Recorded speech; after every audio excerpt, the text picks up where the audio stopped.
Welcome, everyone, to Episode 8 of the Thundercraps podcast, where we forge through the shitstorm that was WCW Thunder. I am your host, Josh Kaiser, but you guys can all call me White Thunder. I'm not. Joining me today, his dad could beat up your dad, Josh Addix. Dude, I'm digging these today. I'm very curious to see hoagies. And the man with the $1 million body sucking meals out of a 2-cent straw, Kyle Hoagland. Oh, that was well worth it. Were all these from Steiner's promo? No. Kurt Hennig was the your dad could beat up my dad, but Lee Marshall making fun of him. But the other two were. Well, of course, we're Steiner Classics. We are back. It is February 26, 1998. We are talking Thunder, and while to you podcast listeners out there, it might have been only 1 week. For us, it's been 3 or 4 weeks since we recorded. I'm in a brand new studio. I've moved locations. We're getting settled in, and I've missed discussing the excitement that has been WCW Thunder in the 90s. I don't know about you guys. I mean, I got told you before. I was logged on every day at 9 o'clock to record, and for some reason, nobody else wanted to get on here or seemed interested. So, yeah, what are you gonna do? By the way, how you liking the new digs? It's going pretty nice. I'm enjoying it. It's a lot of work. My office is going to need some sprucing up, but for the time being, I got a computer and I got a microphone and I got my notes in front of me, and I think that's all we're going to need to discuss what we need to discuss today.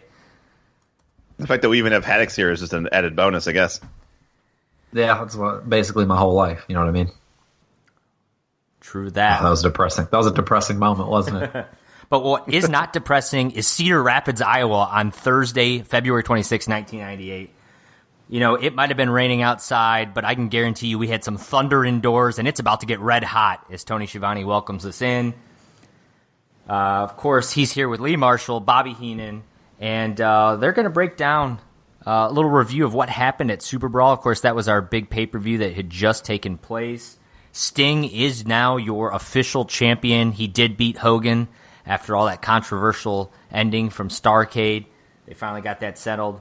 Scott Steiner turned on Rick Steiner, which was a big shock because it looked like they had finally started to work things out after weeks of them not working things out. So that was what you call that swerve.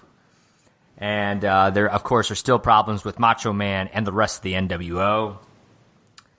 And Lee Marshall's going to pipe in, of course, and let everyone know that he's friends with the Steiner's parents, and says that Scott is actually trying to recruit Rick to the NWO as well, as Scott, had just recently joined. Which just seems like a really weird thing if you actually watch the match where he turns on Rick. It just seems like that. He turns on Rick sense. And he says, "Oh no, I didn't turn on my brother." So it was, I agree with you there. And Shivani's going to let us know Goldberg's here tonight. We've got Benoit versus DDP for the United States Championship, so a little rematch. And Kevin Nash versus Raven. That could be the Flock versus the NWO, so we got quite a stacked roster of matches coming up for you guys. And our opening bout, Eddie Guerrero and Chris Jericho versus Dean Malenko and Booker T. And I got to say, I'm digging Jericho's Venom desk with his denim vest. There we go. There you go. His Venom vest. His denim vest with his face airbrushed on the backside. I got to be honest, if I would rock that right now if I had one. It was very Jimmy Hart of him to be rocking that. By the way, if only it was a Lex Luger jacket. Absolutely. And not only is he rocking that, but of course around his neck he's rocking Hoovie's mask. Jericho's still the Cruiserweight champion. He did beat Hoovie in that title versus mask match at Superbrawl. So, Haddix, what do you think about your boy Hoovie now without a mask? Did you? Well, I mean, so I didn't see. Like? No, I didn't. I did not look it up. I thought maybe he would be on the show, which I'll get into a little bit later. But I have not seen him without a mask. The only thing that I remember hearing was it Lee Marshall who commented about he's not as ugly as Jericho made it seem, or something like that. Oh, they might have said that. And he's not a bad looking dude, I suppose. I mean, Lee seemed a bit smitten over Hoovy when he started talking about him. That's why I was a little worried. Speaking of Lee and the gang here, they do make a big announcement.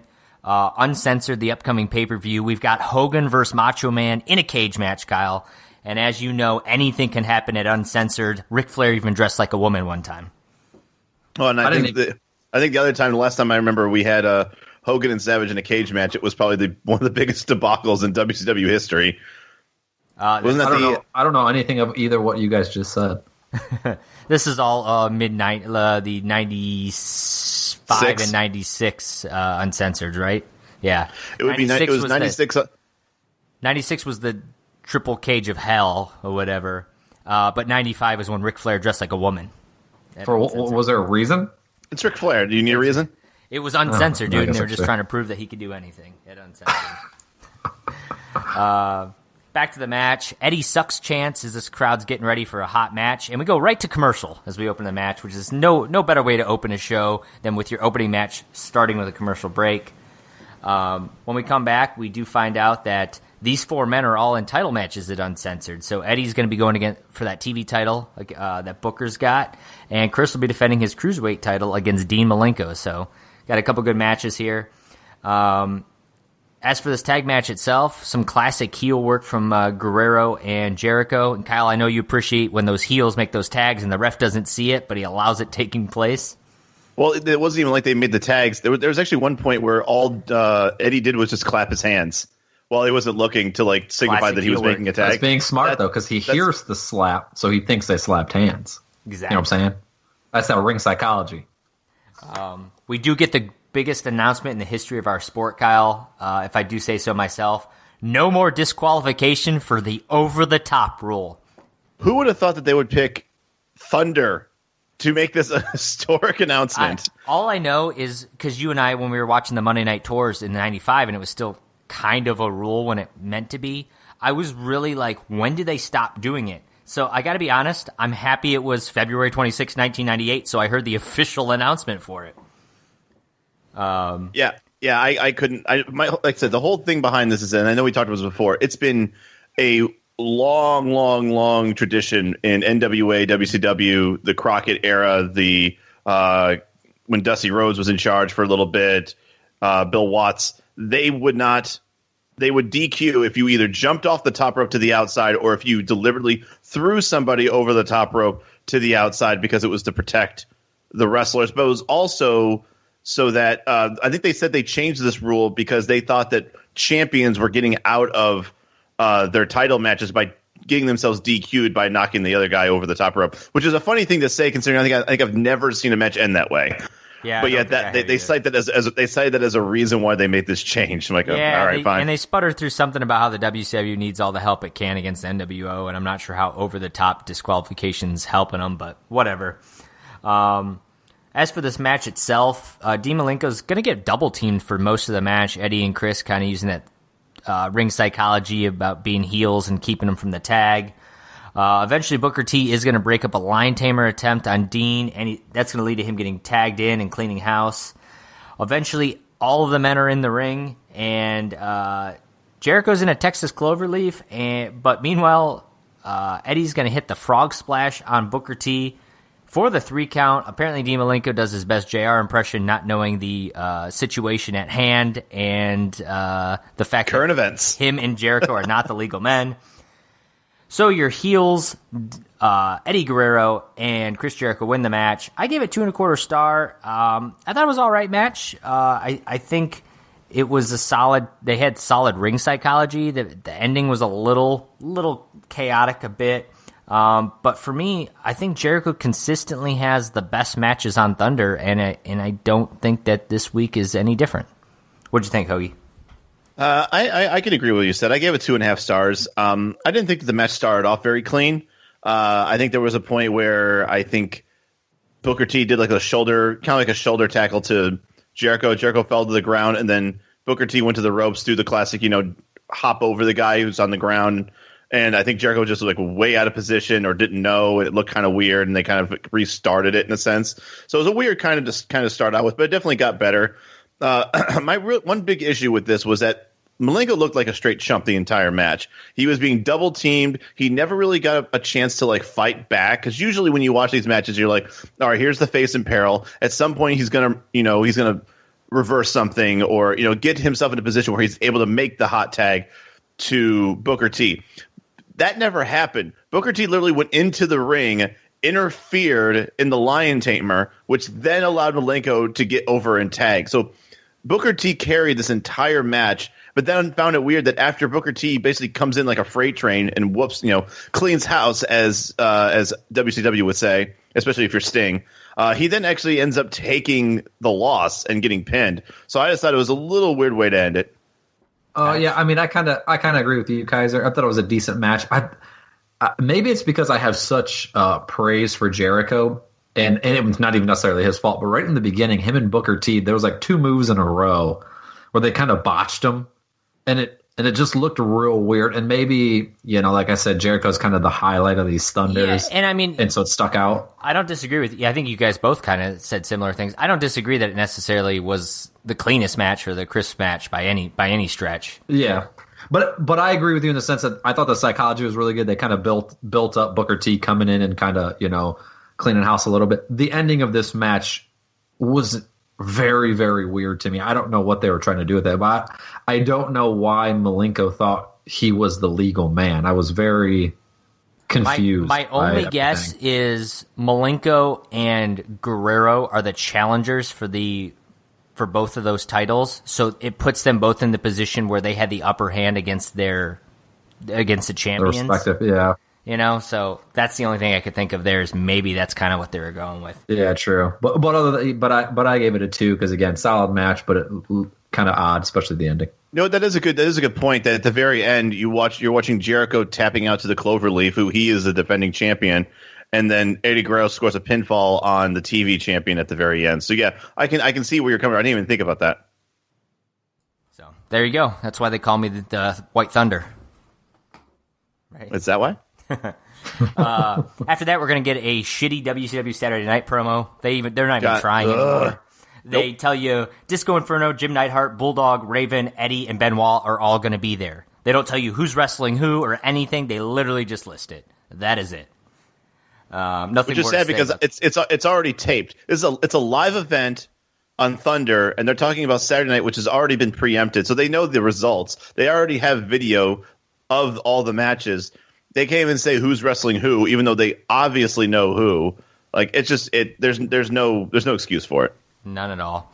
After that, we're gonna get Mike Tenay interviewing DDP, who's gonna come out and basically suck Chris Benoit's dick as he talks about their match last week and how much respect he has for him. It was just your typical classic babyface promo, and about how much he respects him. And then he's asked about how Benoit punched him in the face because Raven came out. DDP helped save Benoit from Raven, and DDP kind of laughs that Benoit did it and basically said he's just, we're both fired up and we both think Raven is a big piece of garbage. Which then prompts Raven to come out of nowhere. Haddix, I think you noted that he was very loud on the microphone when you heard, "Dude, what about so me?" loud. Yeah, it shocked me for a second. So Raven basically says he deserves a United States title match. So DDP says, "Sure, why don't you come get it right now?" And Raven says, "Absolutely not. I'll see you next week in the main event on Thunder for the title." And DDP quips back, "Be careful what you want. You might just get banged." So I don't know exactly what kind of fighting words those are. And then it's not a quote that ages well. Also, it doesn't roll well off the tongue either. But Tony Schiavone's going to add to that Raven might have that United States title match against Benoit because, of course, they're defending. Benoit is challenging for that United States title tonight, which just makes me laugh. It's classic WCW, like, hey, our main event is a United States title match, but the current champion has a United States title match next week, so look forward to that. Which is kind of like the kiss of death for Chris Benoit. Exactly. Speaking of kiss of death, we have Brad Armstrong in the next match, wrestling Fit Finlay. Quick side note, tomorrow is Ric Flair Day in Minnesota, so happy Ric Flair Day to everybody there. Look at that. And Brad Armstrong's coming out with the Armstrong Curse T-shirt, Haddix, which you dug. With the wolf on. Well, yeah. Let me put it this way: I thought it was the best outfit out of the two wrestlers. So, well, to be fair, Fit Finley's coming out with a half leather jacket. Yes, exactly. Studded, The joke was the fact that the wolf T-shirt was the best looking outfit in the ring. Two. Yeah. Yes. Yeah. The commentary team spends some time discussing what this Armstrong Curse is, and they really don't know. So I went ahead and researched it, and apparently it's that the Armstrong brothers were all never won significant matches or meaningful matches on television during the 90s. And I guess at one point, Road Dogg, when he's like, kind of high up there, multiple tag team champion, etc., on Raw, he wears a shirt that says, "Look, Mom, no curse." So at least one Armstrong brother got free of it. Which, Haddix, I don't know if you knew Road Dogg is Brad Armstrong's brother or not. Dude, no clue. Is he really? Yeah. Dude, no clue, man. Yeah, did not know that at all. Wow. So there's a little fun fact for you. Wow. You just said he was born called the Road Dogg, Jesse James? Well, no, I mean, James? I guess I didn't 100% know what his name was in general, but I would just not have guessed it, I guess. Yeah, there you have it. Another match we get announced for Uncensored. Scott Hall is going for the world title against Sting, finally basically cashing in his World War III victory. So glad to see they at least didn't forget it, even though the commentary team doesn't think Scott Hall deserves it. I forgot about it. I didn't know that he ever got a world title shot, so this actually surprises me. Well, there you go. As for this match between Brad Armstrong and Fit Finley, a lot is on the line, as Lee Marshall likes to say, because both of these men got their asses kicked by Goldberg recently, so whoever loses this is really screwed, is basically what he says. The other notable thing about this match, Nick Patrick's back. Of course, he was reinstated, and he ended up refereeing the end of the Sting-Hogan match after the first referee got knocked out, and he called it clean, called it for Sting, so they're basically, the commentary team's kind of letting him know that Nick Patrick's, he's no longer a corrupt referee. And he will count the 3 count here for Fit Finley as he lands the Tombstone Piledriver. The match for me was a star and 3/4. I really had no interest in the match, but for a quick match, I thought it was all right. What'd you think, Haddix? I gave it a 2. I thought the match was pretty solid, and I probably would have given it higher if... So you're saying you're giving this a solid 2? Yeah, same as the last match, yeah. Okay. Yeah. A solid 2, got it. I'm going to give you a solid 2. You keep mocking me. If this match was 2 people that had a storyline or that I cared about, I probably would have rated it higher, but I literally could not care less. They did have a storyline. Did you not listen to Lee Marshall? These two men are coming off of a other than rough losses to Goldberg, and they're fighting for their WCW careers. Sorry about that. Yeah, so I gave it a 2 because I thought the wrestling in the match was pretty solid, but I just had no desire or care about who won. I didn't think that losing to Goldberg was now like you are now the cellar dweller of WCW. Yeah, but anywho, that was kind of weird that he said that. I agree. I gave it a 1.5 stars. I mean, there really wasn't a whole lot of offense that was. Once again, I think what you expect to have in the ring with an Armstrong brother and Fit Finley, and I do like Fit Finley, but I don't really think too much of Brad Armstrong. But I think the moment that Fit Finley's main offense was a shoulder massage and a couple hip tosses, I'm like, okay, just hurry up and tombstone him and get out of this match. But really, I said wasn't much to be interested in. The whole storyline behind this guy, like you said, was these guys really wanted to pick up their career after their apparently embarrassing loss to Goldberg. Plus, this match was, I think, it allowed commentary to talk about other stuff like Hogan, Macho Man, Sting, that's going to be blah, blah, blah. A theme for most of tonight. Yes, it is, unfortunately. Yep. Given that our next match, Dave Taylor versus British Bulldog, another one that has absolutely nothing on the line except for they're both from the United Kingdom.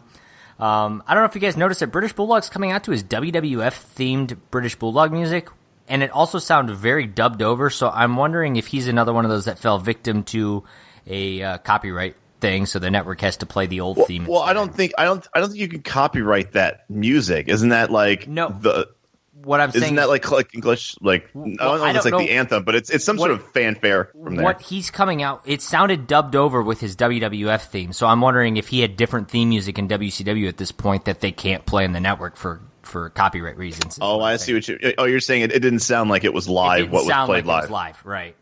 I gotcha. That said, there's really not a whole lot to talk about with this match. I'm going to mention the 2 signs I saw at this point, and I want to give everyone the disclaimer that Cedar Rapids, this is by and far the worst signs of any show we've watched yet. So what I have, when I discuss the signs for tonight, they're going to be the best of a really bad bunch of signs. The first being Hogan Fears Man Cow. And the next is WCW, We Can't Wrestle. So I find it weird that a guy in the crowd would be ripping on WCW while he's at a WCW Thunder show. But there you have. Maybe he's an NWO fan, and he's shitting on WCW. That's fair. That's a good point. What shirt was he wearing? I did not notice, to be honest. It was a sign way in the back. I was really scrambling for signs this week. So, as for this match, a couple notable moments. Bulldog holds the ropes open for Dave Taylor at one point, which was like you'd let a valet into the ring. And he's calling him in, dude. I kept waiting for him to pull the ropes up and trick him and hurt him or something like that, but he literally just lets him back into the ring. And then he punches. He lets him punch him in the face. Nice guy, Bulldog. Bulldog is going to win this match with his running power slam that just felt like it came out of nowhere. I give this a 1.25. I thought it felt really meaningless, and it was fast and not very exciting. I gave it a 1.75. Same thing. I thought it was pointless, and they spent the whole time talking about Mongo McMichael's awesome NFL career. Oh yeah, that's a great miss a point. Game at all. Yeah, most of it was about Mongo's longevity, Mr. Iron Man, Mongo McMichael, and then how he broke his arm and he can't wrestle now. Yeah, so very pointless match. I gave it a 1.75. I think it's what we all expected from a Dave Taylor British Bulldog match. I actually thought Dave Taylor did a decent job enhancing Bulldog. But once again, you're enhancing a guy that I don't recall really having any type of push or reason to push at this point. I believe British Bulldog does not stay in WCW too much longer. I think he does go back to WWE not too much longer after this. I also like that what they sometimes when you have this is the first time I think that they busted out the Castrol GTX replay. They always do replays. I think this was the Castrol GTX one, and the only thing they had on it was just the power slam. That was here's a power slam and here's your winner. Yeah, I don't think they have much else that they could show at that point because there really wasn't much to show in this match. And to your point, Kyle, he's going to return in September of '99 to WWF, but he's also recovering for 6 months after a nearly paralyzed spinal infection from Fall Brawl this year. So he's out for a bit. So he only wrestles till September here. So he's not here very long. After that, we get Mike Tenay with Curt Hennig. And before we get Kurt coming out, did you guys notice that kid who had his face painted black and abs painted all over his naked body? No, I did not notice that. This is why this is your podcast, guys. For whatever reason, this Cedar, Iowa 12-year-old painted abs all over his chest. But I digress. Curt Hennig's going to come out here, talk shit about Bret Hart. It sounds like they have a match uncensored. Basically, Kurt says that Bret Hart's the stupidest man on the planet for not joining the NWO, said he volunteered to take Bret out, calls himself the best wrestler that the NWO has ever produced, and says all the wrestlers from Minnesota were pulled, and he's basically the greatest, most famous wrestler from Minnesota. So, I don't know what that has to do with Bret Hart being from Canada, but there you have it. Well, I think because they were talking about how they were celebrating Ric Flair Day in Minnesota, and then he was saying how he's from Minnesota. Did they bring Ric Flair up in that? I know the commentary did, but did they bring up Ric Flair for any reason? I don't think that he brought it up, but I thought that was the whole reason why he mentioned Minnesota. I don't know. Either way, it was just an okay promo overall from Kurt.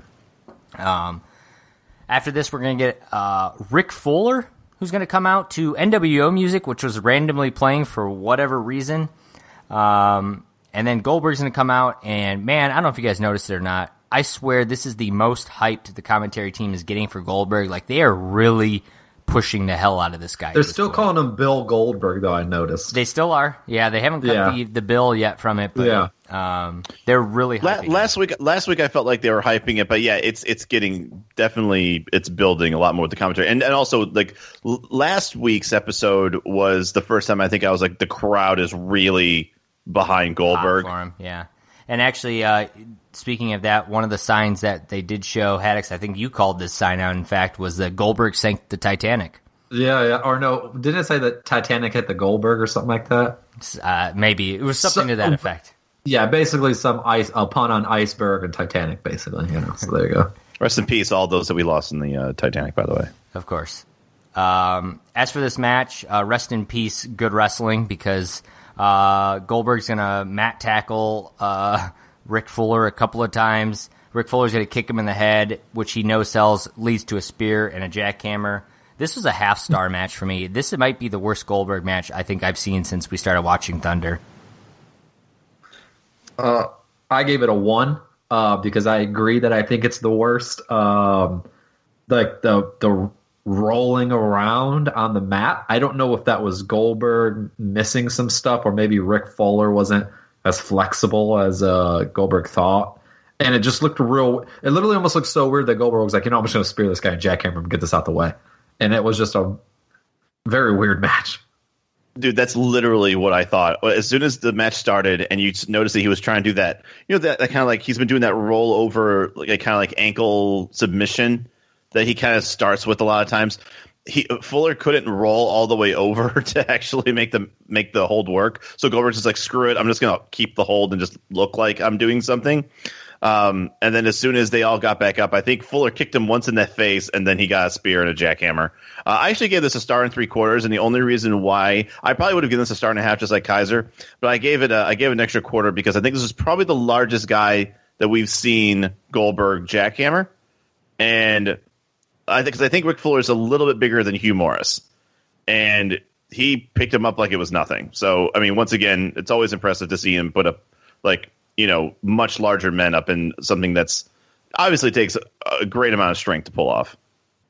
And for the record, Kaiser gave this a 0.5 star, not a 1.5. Half star. A half. Oh, literally a half. Sorry.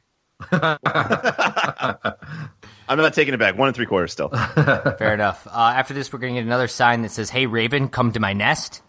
They love their little bird puns when it comes to Raven. But more importantly, shout out to Lodi, who was wearing the area of a circle formula painted on his chest. Did you guys see that? He literally had pi r squared painted on his chest. He had something on the back of his back too, but I couldn't make out what it was. Maybe because I volume, like area of a sphere or something. I don't know. I think it might have just been a circle. It looked weird. It didn't look like words. Okay, well, yeah. I didn't understand it at all. I also didn't understand why they showed him and then immediately brought us into a La Parka versus Eugene Nagata match, which had nothing to do with the Flock whatsoever. La Parka's going to come out. He's rocking some new Power Ranger-like shoulder pad armor, and he's going to, of course, rock out on the chair like he likes to do. And Hoagie, you made a comment about how Lee Marshall calls it. He's playing the air chair. I just looked at it as like, he says like, oh, people play the air guitar. He's playing the air chair. I'm like, yeah, because the reason why it's called an air guitar is because they're not holding anything. No actual guitar in your hand, right? So he's literally playing a chair. He's playing the chair, right. Leave it to Lee Marshall to be a dumbass. It's more like a chair guitar. I would have expected he called it a chair guitar. That would have been fair. As for this match, I felt like there was a lot of spinning kicks done in weird variations, like a somersault spinning kick, a spinning kick into the corner, a spinning kick off the ropes. Like they just were doing a lot of spinning kicks. One of the spinning kicks, I think La Parka puts Eugene Nagata in like the Tree of Woe, and then does a spin kick and totally just. I mean, I'm convinced he kicked him right in the dick. Like there was. I think even the commentary said like, "Ooh, that looked like a little bit below a little south of the border." Right. Which would be north of the border because he was upside down. Right. Yeah. Mm-hmm. La Parka is then going to set up the chair and springboard off the chair to the top and then do like an axe handle to the floor. I thought it looked kind of sloppy as far as the jumping went. It was not very crisp. I can't fault. First of all, it's La Parka. La Parka is not exactly the most nimble man I've ever seen. And second of all, there are so many things that could go wrong with that move. The fact that nothing went wrong except it just didn't look graceful, I was fine with it. Because every time I see that move, I'm like, okay, he can jump on the chair, slip and fall, and look like an idiot. He can then take that and jump to the top rope and slip and fall, or he could actually get on the ropes and then jump and mess up the actual delivery. So everything worked. It just didn't look like it came from like a Hoovy or a Rey Mysterio. Because it came from La Parka. That's probably because it came from La Parka. Probably. That's why it didn't look like that. La Parka is then going to apparently like tie the chair or hide the chair in the like apron of the ring and hit Yuji Nagata into it multiple times. But I guess Nick Patrick can't see it because it's hidden on the apron. This was weird to me. They're both going to get back in the ring. Sonny Ono is going to grab the chair and show Nick Patrick that the chair was there. And then, of course, Disco Inferno is going to come out and give a chart buster to Sonny Ono because he's feuding with La Parka, which is going to lead to Yuji Nagata taking the chair and hitting La Parka, locking on the Nagata lock. He's going to win this match. I gave it a 1.5. I thought this match was all over the place and had a strange finish. And also, why is Disco Inferno attacking Sonny Ono? I don't know. And also, Nick Patrick can't understand that a chair is being used by the sound of it. 1.5 was not crazy about this match.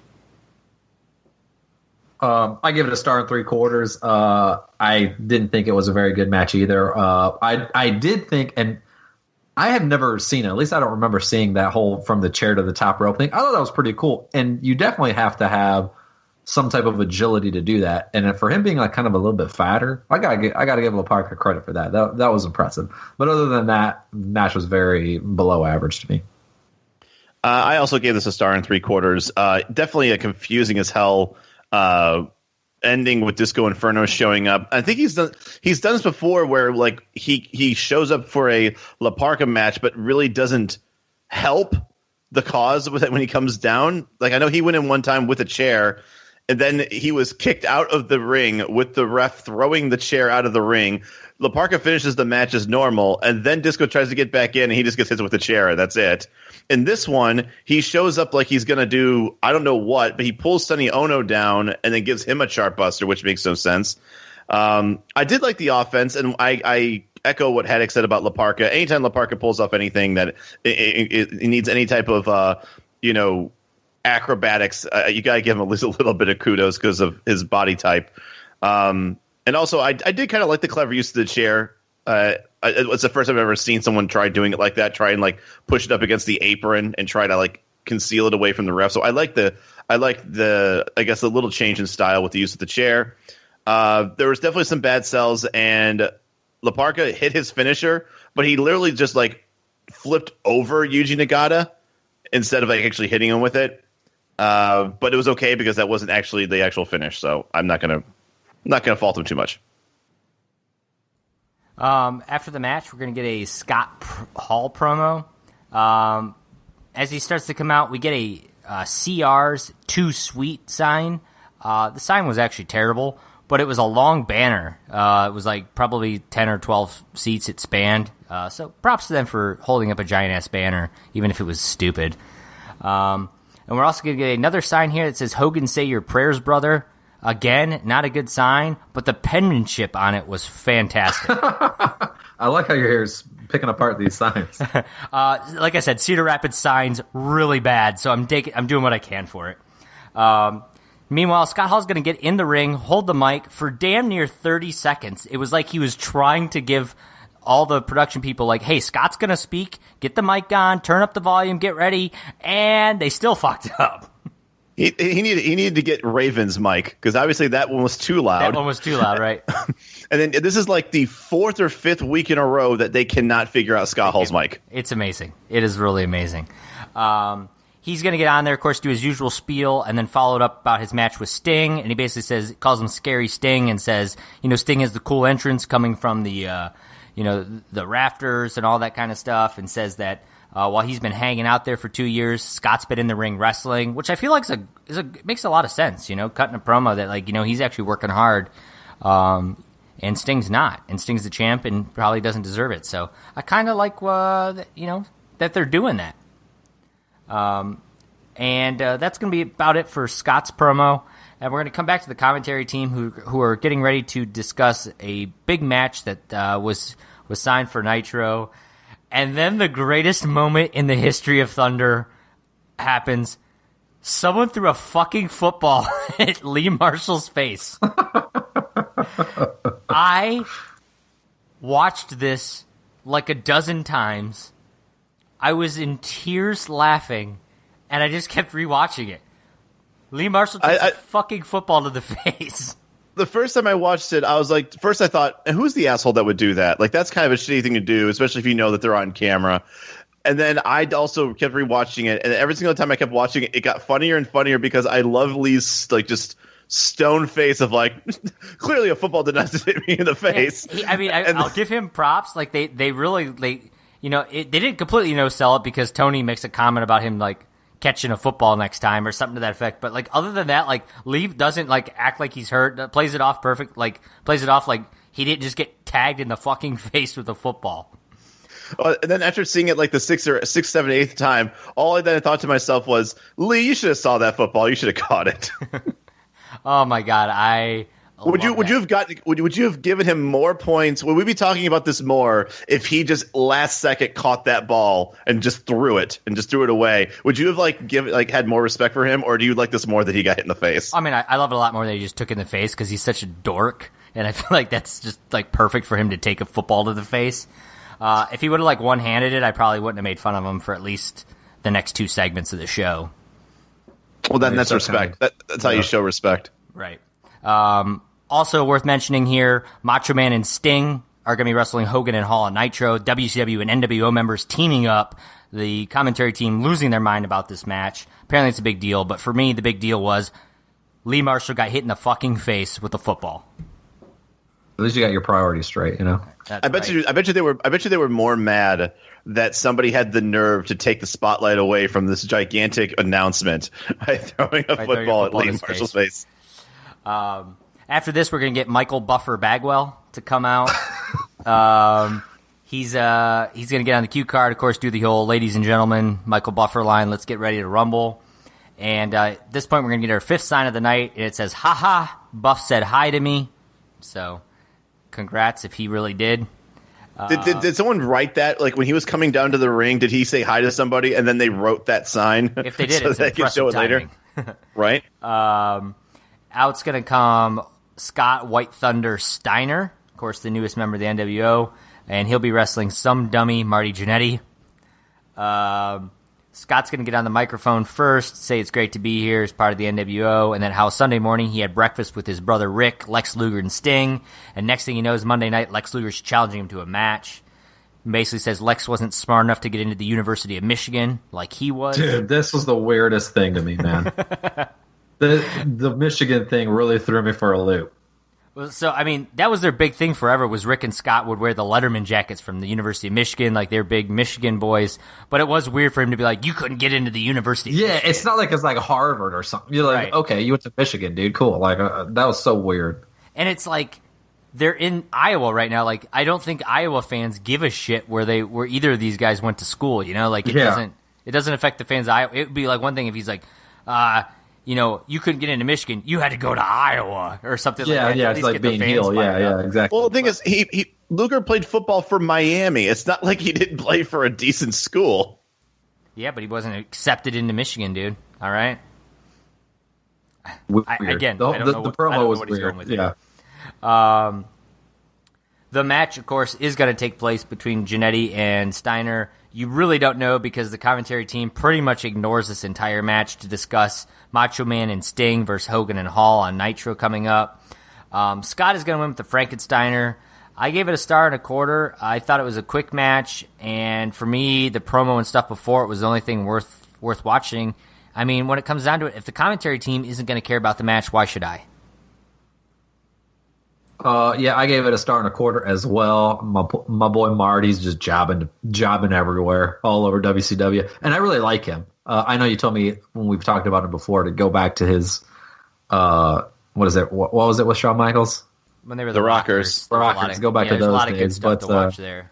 When you started saying like, oh, I really like Marty Jannetty, I'm like, don't get attached. He's not going to do shit in WCW. No, I can tell already, and that leads into why I rated it at 1.25. I feel like Scott Steiner beating Marty Jannetty does nothing. I feel like it doesn't improve Scott Steiner because Marty's been just jobbing basically all over the place anyway. So this match seemed a little pointless to me, regardless. See, that's where I kind of disagree with you. I gave this 2 stars, and I thought it was actually a good squash for Steiner. But Steiner, for the most part, was not a singles wrestler.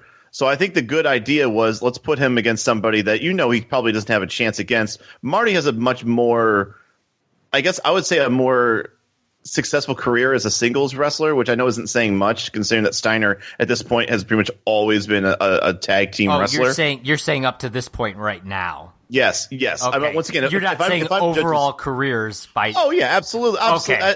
Yes. All right. I just want to clarify. Scott Steiner now is probably one of the biggest behemoths that we probably have ever seen in wrestling. But I thought it was a good squash. Anyways, like when he's at his peak, and he's not at his peak still. That dude just goes through people like a freight train. I feel like everything he does is a fluid motion. You could tell he has wonderful wrestling background, and everything that he does is just smooth. The Frankensteiner always looks like a guy his size shouldn't be able to do something like that smoothly, and it always looks good. He's a genetic freak, dude. He is. And also, I just wanted to say, I really can't wait until they drop White Thunder. As soon as I started hearing that they're going to call him White Thunder, all I thought to myself was, thank God Big Papa Pump stuck. Did you guys know that? Like that was his nickname? White Thunder? I don't remember White Thunder at all. I didn't remember. I hope it lasts like this week. Like I don't know how long it lasts, but when he's introducing him, I go, oh, this is where Big Papa Pump came from. And he says White Thunder, and I was like, that is the worst name I have ever heard. WCW has never been good with that stuff. When it's like, hey, let's put a guy, give him like a heel turn, or make him a more of a star in the single stuff. Then you get things like Shockmaster or the Booty Man or like bullshit like that. That's like, dude, none of these names are good. Like Scott Steiner doesn't need a name. Now I'm glad that Big Papa Pump stuck. Yeah, but what I'm saying is like he doesn't need to be called White Thunder. Like that's going to be his singles match. Yeah, he doesn't need it. Yeah. Also, it's kind of weird that they call him White Thunder, given that it's on the show Thunder. Like they have a show called Thunder. It'd be like him calling him White Nitro or something like that. Like I feel like you got to come up with another name if you're going to do something like that. But oh well, it doesn't last long. And neither does this following match, which is going to be Kurt Hennig versus Jim Neidhart. Tony Schiavone starts before the match really gets underway. He's talking about, again, of course, this upcoming Hogan Hall Savage Sting match, and he goes, I think Monday is going to be one of the greatest. You know what? I'm going to go out on a limb and say this Monday Nitro will be the greatest, biggest Nitro ever.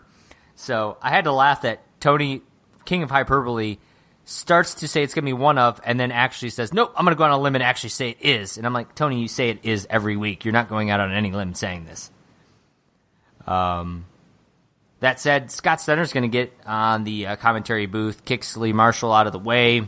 Which is classic. I think Lee Marshall gets removed from commentary at least once every show. Time. Yeah. He's going to talk shit. Steiner's going to talk shit to Schiavone. And then he's going to mention that, people keep saying, Schiavone, Heenan, all them are saying that, he turned his back on Rick, and he said he loves his brother. He didn't turn his back on Rick. He wants Rick to join the NWO with him. And he says, hey, Rick, time's running out. You got to make a choice soon. I turned my back basically on WCW, not on my brother, which, again, Kyle, like we talked about earlier, not what happened in the match at all. So hard to really make that the storyline, but they're doing it. And then we cut back to the match, and Vincent and Bryan Adams are attacking Jim Neidhart. So we get a disqualification finish. Neidhart's your winner, I suppose. Bulldog's going to come in to eventually save Neidhart. Bret Hart is nowhere to be seen, so even though Bret was signed as part of a deal for Thunder, I think he's been on one episode of Thunder, maybe two since we started. And right here where it would make most sense for him to show up, he doesn't. I gave this a star. We barely saw the match, and it was barely a match to begin with. I actually purposely did not rate this match because I couldn't believe how little of it we actually saw, because it's one thing to have like somebody come on the commentary team and talk about something else the whole time, but they literally kept the camera on him, and you couldn't see anything. Like it was, really this was did. like the weirdest thing to me. Like, and then they flash back to it, and it's the end of the match. Like, oh, okay, cool, guys. So I purposely did not even rate this because to me it wasn't even a match. Yeah, seriously, we pulled away from like probably the throwaway match of all throwaway matches to watch Scott Steiner speak incoherently. Like we can tell that Steiner needs more time on the mic, especially if he's going to do. I think there's a difference between being in the ring and doing an in-ring promo than being on a headset and talking at the booth. I think there's a little bit. It's a different dichotomy to that, and I think he is not used to that at all. So he messed up in his sentences. He struggled throughout the whole entire thing, and to make it worse was like not only did he do a bad job, there was nothing worth going back to the ring to watch. I think we saw Neidhart put Kurt Hennig in a. Oh, by the way, Kurt Hennig was the one who was in this match, I believe. I don't think we even talked about who was actually wrestling in this match. Kurt Hennig was put in some sort of it looked like a sleeper. I couldn't really tell, like $1 Million Dream looking type of thing. And then obviously Vincent Bryan Am's come in. I also found it funny that Bulldog, just one guy comes in and scares away 3 others.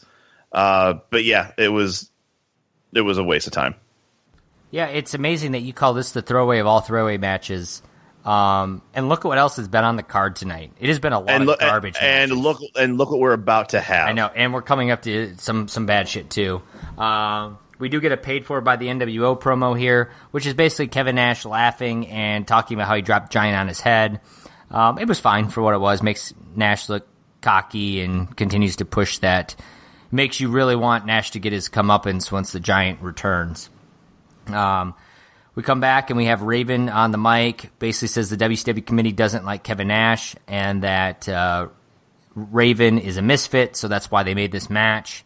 And he says if he's going to have to wrestle him, they're going to wrestle under Raven's rules. But tonight it's a battle royal, which I have no idea what the fuck that's supposed to mean. The commentary team has no idea what that's supposed to mean. But we get Kevin Nash versus Raven in a battle royal, which I'm sure is something that we all thought we were going to watch at some point in our lives. We're going to see our 6th sign of the night at this point. It's Big Kev make the neck of the Giant go snap, crackle, pop.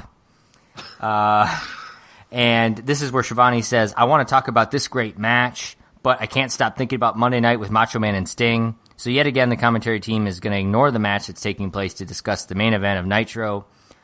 And, of course, the match itself, the Flock all come in and attack Nash. Lodi's going to take 2 jackknife power bombs, which is an extra $100,000 in fines. So Kevin Nash is at least at $355,000 in fines at this point. He gets arrested. Apparently, it is Raven's rules, but Nash can still get disqualified in him for jackknife power bombing people. He also gets arrested. I didn't even rate this match because I don't know what the fuck I just watched. This is... I don't even know what to say. I think the thing that was the most disappointing thing was that when we found out that Nash was going to take on Raven, I think at least you and I, Kaiser, and I assume I think I'm echoing also probably hopefully what Hax was thinking was, okay, Raven's rules. This can't be a DQ. They're actually going to have a match. Something's going to have to actually go down. It was also one of those things like, I'm like, Raven versus Nash, like that's an interesting dynamic. Like I don't remember them ever wrestling. Like I'm curious to see how they'll be against each other. And they don't touch each other. Nope. They never once. I mean, Nash did a couple of moves, but literally Raven just sat and chilled in the corner and didn't do it. He basically got paid to do absolutely nothing. And I also just find it weird that on a weekly basis too. Yeah, that's kind of true. I think the biggest thing about this storyline with Kevin Nash that I can't stand is that I get it that your finishing move is right now banned, but to get arrested for it makes no sense. To be like, oh, you're going to jail. I don't think there's a criminal offense of if you jackknife powerbomb somebody. Is that now just considered assault because it's a banned move? Is that why he's being arrested? I don't necessarily disagree with the idea of him having to be arrested for breaking WCW bylaws or something. Unless he's being put into WCW jail. I mean, obviously, I understand it's a storyline. It's not. He's not going to actual jail, but it's not just being such fined $350,000. Right. But I just found it so interesting that that you can get arrested for violating your company's policies. Hey. That's all. Well, you know what? One day, if I'm watching porn at the office, I'll be violating company policies, and maybe I'll get arrested. So, dude, I'd love to see that. Yeah, could you go ahead and do that so you can be on the next episode and tell us? Oh, by the way, it's totally true. You can get arrested. It totally could happen, guys. I even told him on the way out while I was handcuffed. I thought it was Ravens rules, guys. Do we not? Is this not Ravens rules? What the hell? I really hope one of the guys that's escorting you out is being like, by the way, I like that. I like that. I like that. I still got to arrest you, but I like that. Of course, at this point, we're going to get loads and loads of pyro, and that can only mean one thing. It's our main event on Thunder. It's Chris Benoit's DDP United States title match. I looked at the clock. By the time the match started, we had about 7 minutes, which I thought was impressive. I thought maybe once, maybe just maybe we'll get a clean finish. Shivani's going to start and say not to take anything away from this match, but how about Monday night, Macho Man and Sting? Yet again, the commentary team does not give a shit about the match as they discuss this main event for Nitro. Did you guys hear it too? There's like a fire alarm going off during this match. For a period of time, it was like a siren. I thought like Saturn was interfering because like that's his theme music. But no, it was just like the arena must have had like a fire alarm going off or something. Or I just assumed that maybe that was just Nash going to jail. The match itself, it was very brawling, I felt like, with DDP and Benoit here. They actually fight into the crowd, and Nick Patrick, instead of counting them both out, he follows them into the crowd. So kind of letting them play on. Of course, this match, as we're getting closer and closer to the end of the show, Raven's going to show up on the apron, and I said, son of a bitch, I should have known that it wasn't going to be a clean finish. Nick Patrick's trying to get Raven to leave. Raven says, fuck it, gets into the ring, goes to attack Paige, who has his entire face coated in blood. What I noticed then is, I don't know if you guys noticed it or not, the camera at one point pans way out, and it's like a very zoomed out thing, and I thought it was strange. I kept waiting for like somebody to like run in, and that's why they did it.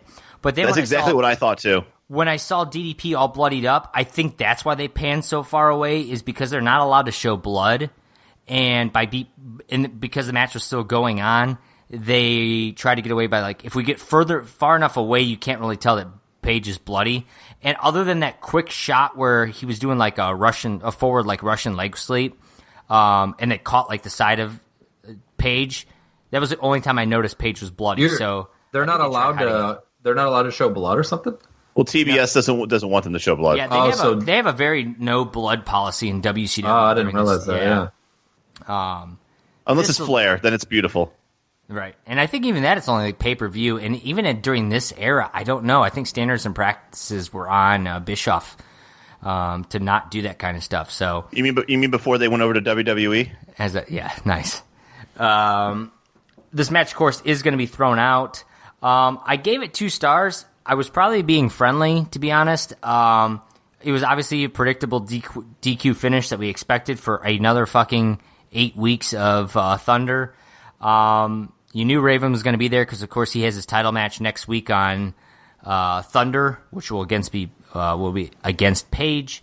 But I felt I needed to give another match on this card at least a 2-star rating, and to me it was this one, and I think it was out of pity, to be honest. Haddix, what'd you think? Oh, I actually gave it a 2.5, and maybe it was because I thought it was actually the best match of the night, which is sad to say.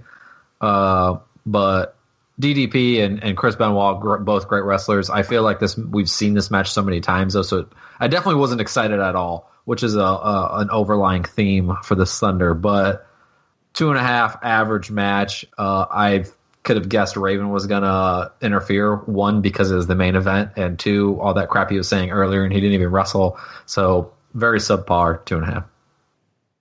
I gave it 1 3/4. I felt like this match never even really took off. They start at the beginning, some shitty hip. Like, I think someone botched a hip toss. The bedlam, at the beginning of the match, which was fun and all, but I felt like the offense in the ring was very generic, very slow. The camera pan out was confusing me. I thought the reason why they panned out, like what you were saying, Kaiser, I thought that they were like going to show that here comes Raven, but then because it was doing it for like 45 seconds without Raven showing up, I just was like, wait, did they miss a cue? Is Lex Luger in charge of cameras?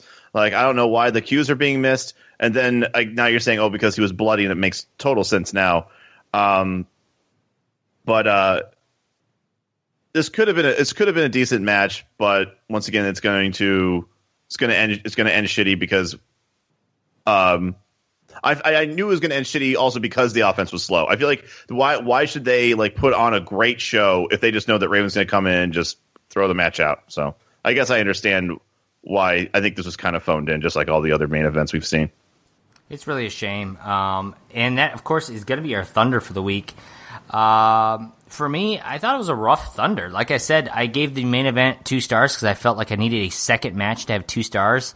And that was the opener. So they bookended with, to me, what were the best matches of the night, and neither of them were all that great. And outside of that, you got a lot of kind of filler bullshit matches that were mostly filled with commentary talking about Nitro next week. There wasn't a lot of their main event stars on here, and I would say this is the worst Thunder in the history of Thunder, except Lee Marshall saved the day by getting hit in the fucking face with a football.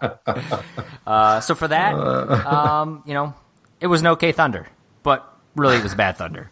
Hoagie, what'd you think about it? And I do love at the end that I think this is now like 3 out of 8 times Shivani has been like, we are desperately out of time. And then they still went for about another 20 seconds afterwards. But like, yeah, this was not a quality show overall. Opening bout was okay. I think that was what the Stinko Malenko match with the tag match or whatever. That was fine. But after that, I mean, it really took a dive in quality. The whole jackknife ban thing needs to go away soon. Nash is not going to invent a new finishing move, so obviously at some point he's going to be allowed to use that move at some point. I think it's drawn on for long enough. The whole thing with Steiner, he obviously needs more work in the mic realm, and once again the whole 8 out of 8 with no clean win in the main event. So I mean that was probably the most predictable part about this whole show. But that still doesn't take away from the fact that this was a pretty shitty show. I will agree with you, Kaiser. I thought this was, I dare say, by far the worst Thunder yet. Hey, save the hyperbole for Tony Schiavone, okay? Yeah. I'm going to go out on a limb. Exciting. I'm going to go out on a limb here, guys. Nothing seemed exciting. The biggest star was Scott Hall and Nash, and they were barely involved.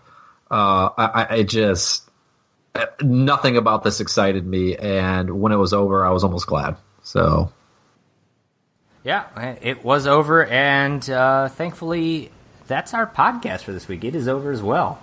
If you haven't subscribed yet on iTunes or Google Play, go find us there.